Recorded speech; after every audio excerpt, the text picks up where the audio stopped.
Allez, voici le sommaire de cette émission. Dans un lycée de Seine-Saint-Denis, les professeurs sanctionnent les élèves qui passent trop de temps sur leur écran. C'est une bonne idée. Je pense que je sais déjà ce que vous allez dire. Il est pour vous, ce sujet, messieurs. À Marseille, la métropole veut armer les agents dans les transports en commun, les agents des transports. Est-ce que vous êtes convaincus par cette idée? Et puis Donald Trump qui annonce aux États-Unis qui annonce que les États-Unis vont reconnaître l'existence de 2 sexes uniquement. Comprenez-vous sa démarche? Ce sera le 3e thème de cette émission. Et là aussi, je pense que les débats vont être sacrément animés, n'est-ce pas? Très bon sommaire. Très, très bon sommaire. Attention, attention. Allez, on va commencer. Il est pour vous, ce sujet. Il est pour vous, ce sujet. Dans un lycée d'Épinay-sur-Seine, c'est en Seine-Saint-Denis, dans le 93, en région parisienne, des élèves de seconde apprennent donc à se passer de leur écran. Et ce sont les professeurs qui ont impulsé cette méthode, ce programme. Si les élèves dépassent un certain seuil de temps passé sur les écrans, ils doivent revenir au lycée 1 à 3 heures par semaine, soit pour faire leurs devoirs, soit pour faire du sport. Selon vous, est-ce une bonne idée? Regardez la vidéo et on en parle juste après. Près de 12 heures par jour, les yeux sur le portable, comme Ibrahim et son copain Merwan. Leurs professeurs principaux ont mis en place un programme avec des règles strictes. Tous les jeudis, vous arrivez en cours de boxe, vous nous donnez votre temps d'écran, vous posez dans la caisse, vous allez mettre vos gants et le cours commence.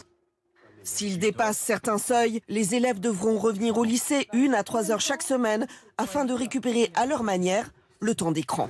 Donc au-delà de 8 heures, vous êtes convoqué 3 heures en plus. Entre 6 et 8, vous avez 2 heures à faire. Et entre 4 et 6, vous avez 1 heure. Si vous êtes en dessous de 4 heures, vous n'avez pas de récupération d'écran à faire. Incroyable. Alors, vous allez écouter, on va entendre les élèves, évidemment, qui ont donné leur point de vue. Vous allez voir leur tête quand ils ont appris, effectivement, cette mesure. Dans un lycée de Seine-Saint-Denis, les professeurs sanctionnent les élèves qui passent trop de temps sur leur écran. Est-ce une bonne idée? Bon, je suis pas très surprise. Mais quelle surprise! J'aurais été tellement surprise si vous m'aviez répondu non. Mais non. Eric. On ne peut pas répondre non pour une raison simple. Je vais essayer d'être clair. Il y a une guerre qui est déclarée entre la civilisation et les écrans, et particulièrement les réseaux sociaux. Il faut dire les choses clairement. Les gamins, mais pas seulement les gamins, mais là on parle d'élèves, sont tellement accros, tellement addicts à leurs écrans et aux réseaux sociaux que ça rend impossible, je ne dis pas difficile, je dis impossible, la transmission et l'enseignement. Voilà. Donc, d'une manière ou d'une autre, soit par l'incitation, là c'est assez rusé parce que c'est à la fois coercitif mais c'est un peu pédagogique, je pense qu'il va falloir aller au-dessus, qu'il va falloir être beaucoup plus sévère. Si on ne prend pas des mesures, vous aurez des générations entières qui n'apprendront rien puisqu'ils ils ne peuvent plus du tout se concentrer. Là vous avez vu, c'est 4, 6, 8, 10 heures, 12 heures par jour. C'est-à-dire que la moitié de leur journée, en plus vous ajoutez les quelques heures de sommeil, les repas, c'est-à-dire que leur vie quasiment entière est absorbée par les écrans et les réseaux sociaux. Donc soit on mène cette guerre avec les moyens qu'il faut, soit nous la perdrons et la civilisation s'effondrera. Yann. Le problème, c'est que les générations qui séchaient les cours, faisaient l'école buissonnière, comme on disait, qui s'oubliaient au cinéma, dans la musique, dans la littérature, qui écoutaient la radio en cachette ou des choses comme ça. C'était des générations où ce qui entrait dans les yeux et les oreilles restait, s'imprimait. Comme là, l'écran implique le zappage ou le zapping ou tout ce que vous voulez permanent, et que le temps de concentration sur une offre est de quelques secondes, en fait, le cerveau est secoué dans tous les sens, un peu comme une balle de billard ou de flipper dans un flipper. Et en fait, l'attention est complètement anémiée. Et donc, qu'est-ce qu'il reste si on ne peut pas retenir ce qu'on voit? Rien. C'est-à-dire que tous ces milliers d'heures partent en fumée. Ça n'a pas été du divertissement parce que ça crée en fait de la frustration. On en veut plus. Un peu comme si vous me disiez qu'en mangeant des cacahuètes, on est rassasié. C'est pas vrai, on en veut toujours plus. Et on n'a rien appris, mais on n'a rien retenu. Et surtout, on en veut encore de ce rien-là. Et effectivement, consommer du rien toute la journée, ça ne peut aboutir qu'à du néant. Et je ne sais pas ce que ces générations vont commettre, et je ne sais pas si ces générations vont exister, en fait. Elles vont vivre, mais elles vont exister, mais est-ce qu'elles vont vivre? Est-ce qu'elles vont faire quelque chose de leur séjour sur la Terre? Regardez, alors France 2, je voudrais que, c'est un reportage de France 2, a demandé aux élèves de ce lycée ce qu'ils pensaient des mesures mises en place. Alors au départ, bien entendu, vous l'imaginez, c'était pas gagné. Est-ce que ça te paraît réalisable de passer de 12 heures à 4 heures par jour? Non. On peut pas le matin, on peut pas après manger, on peut pas après dormir, on peut jamais en fait. On peut utiliser quand? Moi j'ai vu flou. Pardon? J'ai vu flou. C'est-à-dire? Moi j'ai vu flou, je me dis, c'est important de parler aux copains copines. C'est terrible. Voilà. Oui, Ouais, comme c'est- déjà le français n'est plus parlé. Et je Oui. comprends à peine ce Vous qu'ils n'avez pas disent. compris? Mais non, parce que c'est un vocabulaire qui provient lui-même des écrans. Donc en fait, tout est small talkisé, si tu veux. Et le problème, c'est aussi que là, je discutais avec un chauffeur qui m'a amené ici. Et lui, il s'est endormi à 4h30 du matin à cause précisément de TikTok. Il n'a pas trouvé le sommeil. Il s'est mis au lit à 11h, après une journée de travail harassante. C'est pas facile de conduire dans Paris. Ouais. Et en fait, il n'a trouvé le sommeil qu'à 4h30. Et je lui ai dit, mais qu'est-ce que vous avez regardé? Il me dit, incapable de vous le dire. En fait, j'étais happé par le mauvais génie chinois de TikTok. Incroyable. Non, Incroyable. mais on met Allez en voir place une contradiction. C'est-à-dire, vous avez toute la journée des applications qui vous disent l'attention qu'on vous demande, c'est 7 secondes. Et il paraît que c'est encore descendu, je crois que c'est à 4 secondes. Ensuite, vous arrivez en classe et vous avez un prof qui vous dit, vous allez lire ça, qui demande une concentration pendant des heures et même de jour en jour. C'est contradictoire. Il y a 2 messages contradictoires, sauf que TikTok vous envoie ce message 800 fois par jour et que les profs vous l'envoient une fois par jour. La lutte est disproportionnée. La guerre sera perdue avec les moyens actuels. Il faut absolument changer de méthode. Mais tu disais tout à l'heure, moi je suis comme toi, je me projette dans l'avenir. Qu'est-ce que ça peut donner des gamins qui vous disent, mais sans que ça leur pose aucun problème, je pense que la vie, c'est de passer 12 heures sur les réseaux. Ça peut pas. Qu'est-ce Enfin, qui ça va peut se donner passer quelque chose d'inouï qu'on n'a jamais vu. Ça ne peut pas donner la même chose que ce qu'il y a eu précédemment. Ça va créer des nouveautés, des êtres humains nouveaux, inédits. Il va falloir voir ce que ça donne. Mais j'ajoute que même sur les sites un peu sérieux, prenons par exemple le site de Libération, du Monde ou n'importe quoi, maintenant vous avez affiché temps de lecture, X minutes. Ça veut dire que je me souviens des générations qui, lorsqu'ils achetaient Le Monde, ils voulaient des articles les plus longs possibles et les plus complets.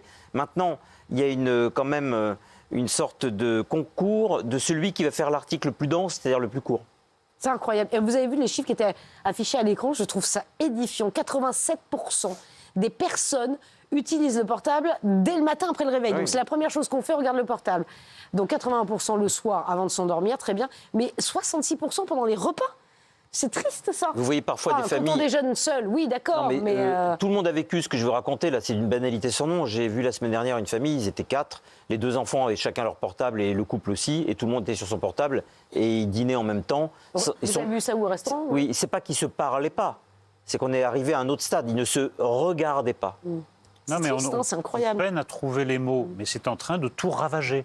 Ce phénomène des réseaux, des écrans, est en train de tout ravager. Il ne restera rien, sauf que pendant ce temps-là, vous avez des gens un peu plus futés qui, eux, arrivent à contrôler le temps d'écran de leurs enfants, qui deviendront l'élite de demain et qui régneront sur un troupeau de décérébrés. Je suis désolé d'utiliser des mots comme ça, mais c'est comme ça que ça va se passer. Vous vous rendez compte des qu'avant- gens qui Pardon. n'auront réussi à acquérir rien du tout seront dominés par des gens dont les parents, eux, ont compris que ça se passe comme ça dans la société, qu'il y a toujours des gens qui passent à travers les phénomènes de masse. Ce qu'il dit est très juste.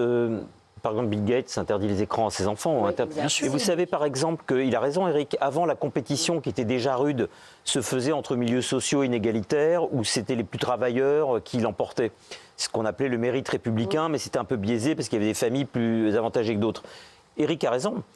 Il va juste suffire aujourd'hui de ne plus donner d'écran à ses enfants pour former l'élite. Il n'y aura plus besoin de se ruer vers les manuels, de bosser, de surbosser, de compulser les cours comme avant. Il suffira juste de ne pas avoir passé 12 heures sur un écran pour être l'élite de l'avenir. La nomophobie, vous connaissez ce que c'est que la nomophobie?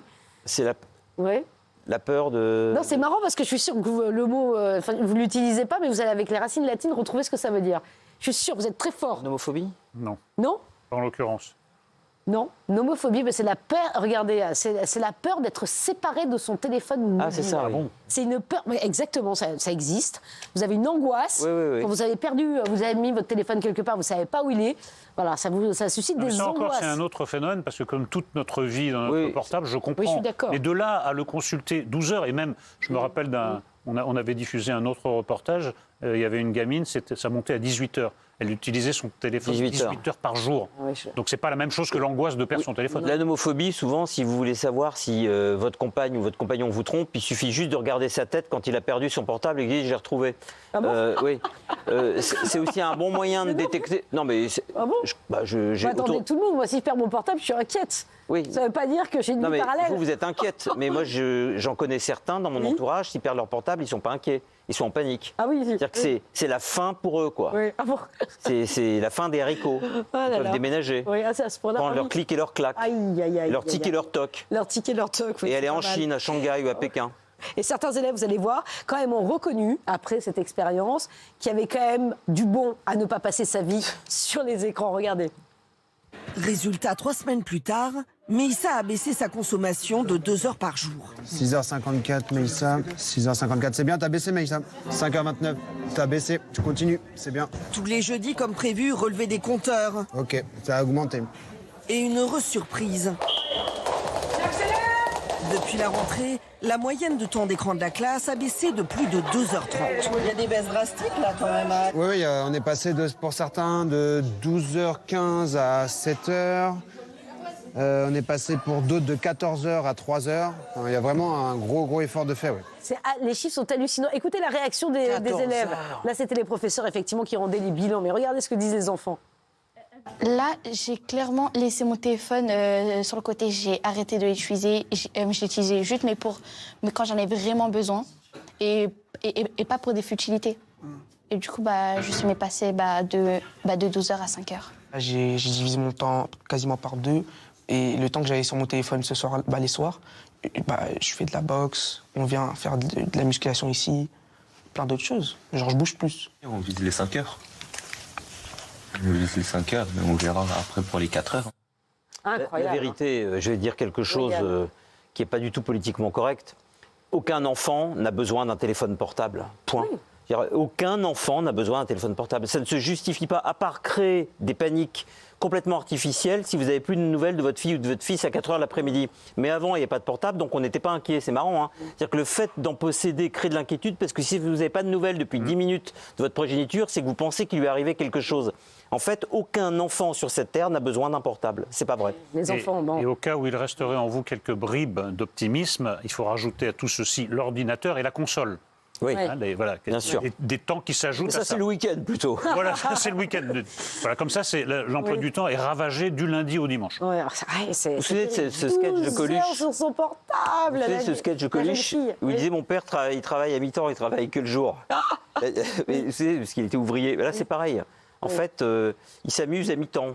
C'est-à-dire que le jour, il s'amuse et la nuit, il s'amuse. Bon. Mais sur un autre support. Bon. Et vous, qu'en pensez-vous? Évidemment, on vous a posé la question. Vous pouvez réagir sur les réseaux sociaux. Évidemment, oui, écrasant. 84,4%. Et vous, dans le public, levez la main pour ceux qui pensent que c'est une bonne idée, effectivement, ces mesures. Ouais, là. Oui, mais... Allez, hop là, majorité. Oui, non, mais sauf que... non, mais oui. Ouais, mais... Non. Oui. Mais c'est pas du jeu. Parce que les gens interrogés répondent ça, mais leurs enfants, dans 90% des cas, ils passent 12 heures sur leur téléphone. C'est bien possible. Mais sinon, il n'y aurait pas ces chiffres-là. Vous voyez ce que je veux dire? Allez, on va avoir plein de sujets passionnants dans un instant. Quand tu nous tiens. On va parler de Donald Trump qui a décidé effectivement de graver dans le marbre qu'il y a 2 sexes, hommes, femmes. Qu'est-ce que vous en pensez? Et à Marseille, la métropole qui veut armer les agents dans les transports. Est-ce que vous êtes convaincus par cette idée? On va en parler tout de suite sur C8.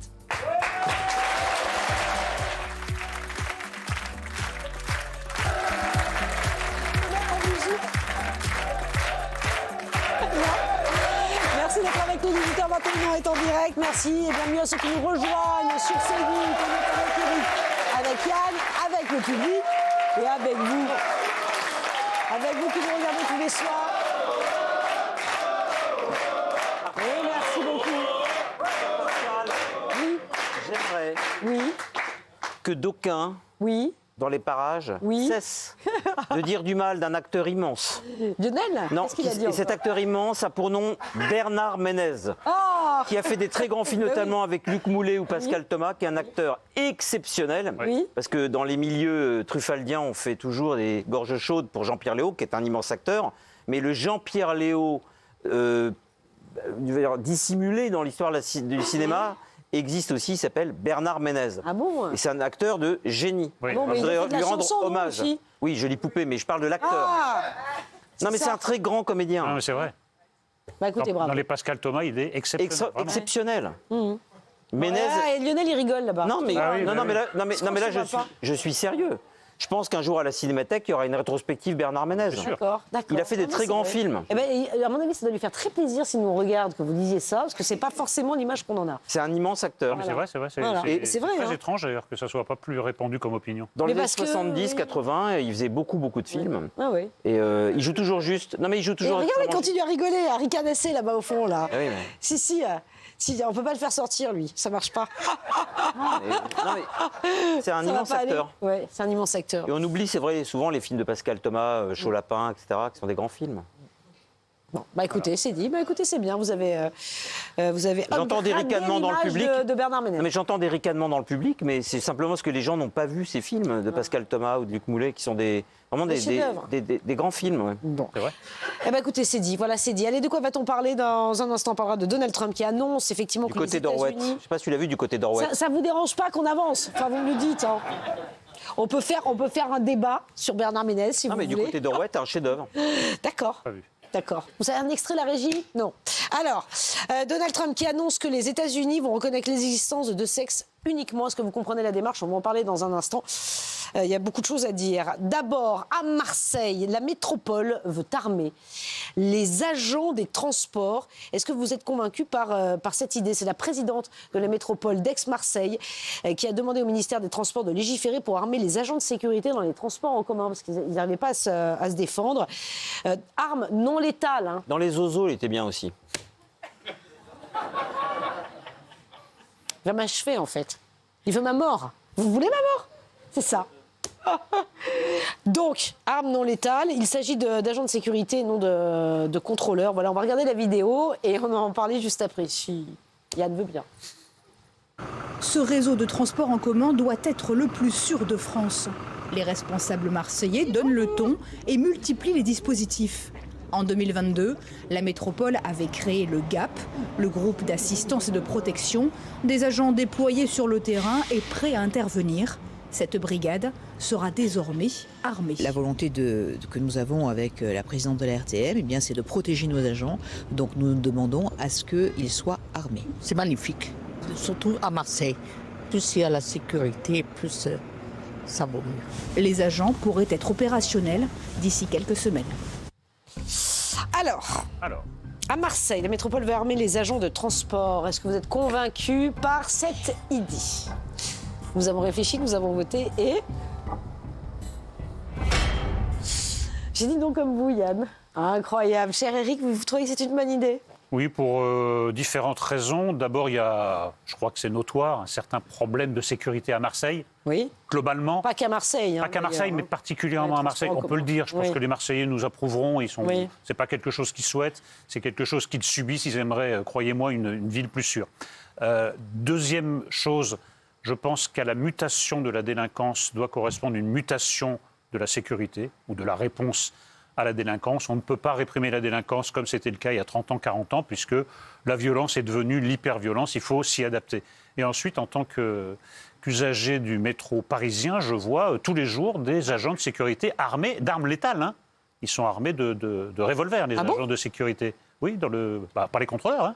Les agents de sécurité sont armés. Ah oui, à Paris, oui, ils sont armés. Ouais. Donc, et ça ne pose pas de problème. Et je peux même vous dire que dans certaines sections du métro parisien, à une certaine heure, disons minuit, quand vous voyez arriver ces agents de sécurité armés, eh ben, vous êtes assez content de les voir débarquer parce que c'est un peu funky, parfois, dans le métro parisien. Donc non, j'ai au moins 3 raisons, mais... Comme Yann va m'opposer 3 contre-raisons, j'en trouverai peut-être d'autres après son intervention. Non, mais alors lesquels, ce que dit Eric est tout à fait raisonnable. Ce qui m'embête toujours dans ce genre de considération, c'est l'inflation, si vous voulez, le fait que qui dit armement d'un côté dit surarmement de l'autre. Ouais. Et c'est le début finalement d'une sorte d'embrasement. Et ça va être peut-être la course aux armements d'une certaine manière. Voilà, mais moi c'est ça qui m'embête toujours un petit peu. Ouais. Et c'est vrai que... Surtout qu'à Marseille, ça dégaine très vite. Hein. C'est toute une histoire de posséder une arme. Je ne vais pas faire le malin, j'ai fait mon service militaire, je fais partie de ces générations-là. c'est pas neutre. C'est-à-dire que je me souviens très bien qu'il y avait des jeunes recrues qui faisaient des crises de nerfs en portant une arme. Une arme, c'est pas simplement un objet ou un ustensile qui peut neutraliser quelqu'un. Une arme, c'est une arme avec le potentiel psychologique que ça véhicule. C'est pas simplement un potentiel létal ni de défense, c'est aussi un potentiel psychologique lourd. Tout le monde n'est pas capable de porter une arme. On n'est pas tout à fait le même quand on en porte une. Non, ça, certainement. Une arme peut se retourner contre soi, une arme peut être utilisée à mauvais escient. Une arme, c'est quelque chose qui est tout sauf neutre. C'est un bagage qui est quand même problématique. Ouais. Non, c'est vrai. Non, ça demande un minimum de formation, on est d'accord. Ah non, il ne s'agit pas de dire... indispensable. Indispensable. Vous savez ce que dit la présidente ? Convoquer tout le monde un matin et dire, voilà, à partir de maintenant, vous êtes armés. Alors là, évidemment, là, ça va être contre-productif. Néanmoins, je pense que c'est indispensable. Ouais. Mais vous avez certainement raison, et moi, je partage aussi le sentiment d'Yann. J'aime pas la surenchère des armes. J'avais dit une bêtise, paraît-il ici. J'ai eu pas mal de mails. Sur quoi ? Parce que j'avais dit que la police municipale n'était pas prête à être armée comme la police nationale.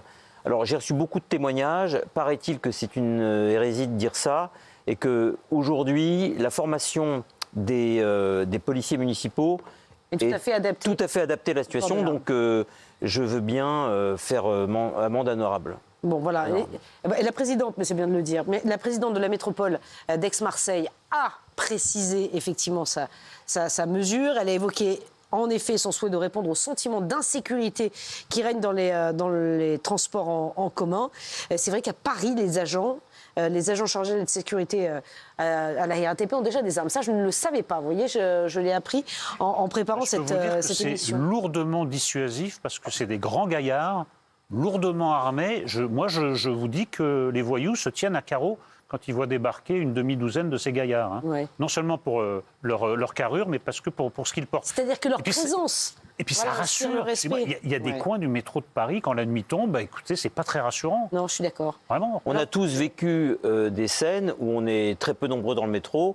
Donc, il y a une horde de types, parfois un peu ivres, qui parlent très fort. Et même si c'est une fausse alerte, on a tous vécu dans le métro des moments désagréables. D'angoisse. Oui. Et c'est vrai que lorsque on voit des policiers rentrer ou la gendarmerie, etc., il y a un petit soulagement général qui se crée. On le sent bien dans les regards des passagers. Bien sûr. Non, c'est vrai, vous avez raison. Alors, écoutez, ce policier qui était interrogé chez nos confrères, les grandes gueules, sur RMC, il n'est pas trop pour, hein. J'en dis que filer une arme à quelqu'un qui n'est pas formé à cette arme, c'est contre lui que ça va jouer, quoi. Attendez, on parle de bombes lacrymo et de matraques.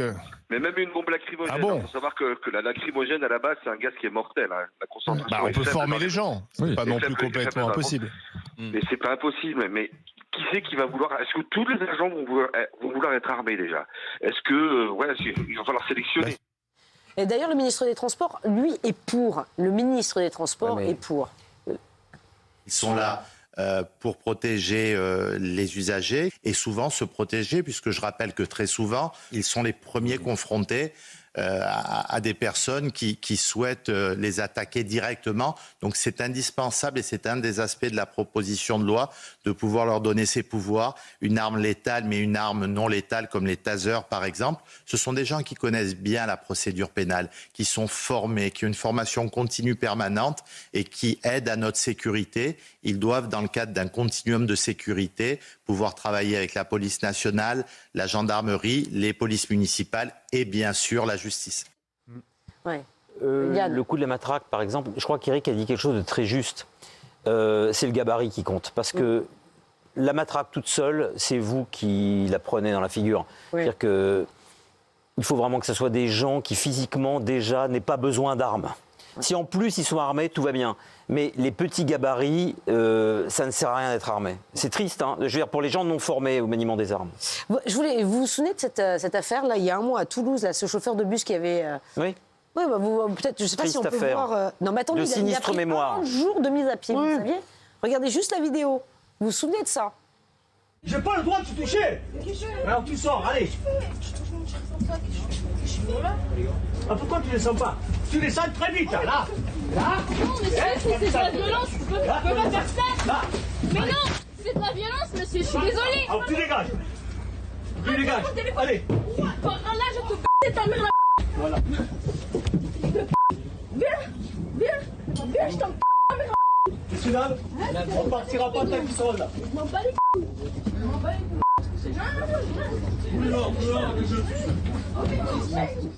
Non mais, comme ça, avant d'examiner le moindre problème... Il a pris un jour de mise à pied quand même. Moi, je propose d'examiner la réalité. Voilà la réalité. Avec des gens qui prennent fait et cause pour le fraudeur ou le fauteur de troubles. Enfin, on est dans cette société-là. C'est pas, vous savez, quand on réclame des armes létales, quand on réclame plus de sévérité, c'est pas par goût de la violence, c'est pas par goût de l'autoritarisme, c'est parce que on doit répondre à ce genre de choses. Voilà la société d'aujourd'hui. C'est un exemple, ça a été filmé, mais il y a 10 000 choses qui se passent sans être filmées. Ce qui me gêne un petit peu dans cette scène, je vous le dis franchement, Pascal, c'est inadmissible que le contrôleur ait été pénalisé et pas le jeune homme. Mais ce qui me gêne un petit peu dans cette scène, c'est que le même événement avec un type d'1,98 m, le chauffeur regarde ses chaussures et continue à appuyer sur l'accélérateur. C'est le seul problème qui pose cette scène. Ouais. Et alors sachez donc. C'était une proie facile. Oui, c'était une proie facile. Le chauffeur a été mis à pied une journée. Il a reconnu effectivement qu'il avait outrepassé ses droits. Et figurez-vous que la société de transport a déposé plainte pour fraude avec récidive et a invité la famille à un échange sur les fraudes répétées de leur enfant. Voilà, un échange. Oui. Ça va tout changer. Ça va tout changer, c'était ça que je... Et je pense qu'ils lui ont fait un pass culture à l'issue. Et un pass culture. Avec interdiction de mettre les pieds au Puy du Fou. C'est ça. Croyez-moi, ce Vive gamin... la France. Non mais ce gamin, il se le tiendra pour dit. Voilà, c'est ça, je pense que... Attention. Un échange... Ça fait peur, hein. Il n'est pas prêt de recommencer. Pas bien, c'est pas bien. Ils l'ont invité dans quel restaurant après le boss? Je ne sais, voilà.